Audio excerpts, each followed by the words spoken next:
मनोज जरांगे पाटलांचं शिष्टमंडळ हे मुंबईमध्ये दाखल झालंय आणि 10 ते 15 गाड्यांचा ताफा घेऊन मनोज जरांगेंचं शिष्टमंडळ हे मुंबईमध्ये पोहोचलंय आणि सकाळी 11 वाजता म्हणजे अगदी थोड्याच वेळात शिष्टमंडळाची शिवाजी मंदिरमध्ये बैठक होईल आणि त्यानंतर आझाद मैदान, बीकेसी आणि शिवाजी पार्क मैदानाची पाहणी केली जाणार आहे।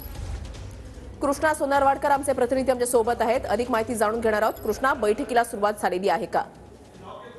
उर्षला आपण पाहतोय की शिवाजी मंदिर नाट्यगृहामध्ये ही बैठकीला सुरुवात झालेली आहे आणि मनोज जरांगे पाटील यांचं शिष्टमंडळ मुंबईतल्या जे काही मराठा समन्वयक आहेत त्यांच्याशी चर्चा करते आहे।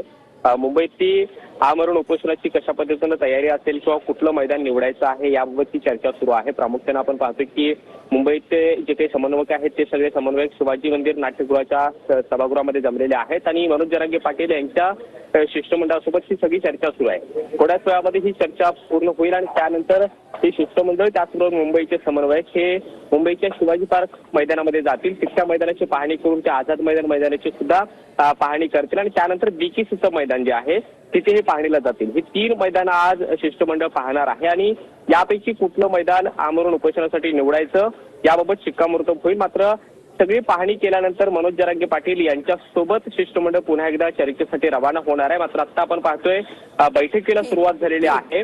मनोज जरांगे पाटील यांचं शिष्टमंडळ मुंबईतील जे काही मराठा समन्वयक आहेत त्यांच्यामध्ये ही चर्चा होते आहे। नक्कीच, धन्यवाद कृष्णा दिलेल्या सविस्तर माहितीसाठी।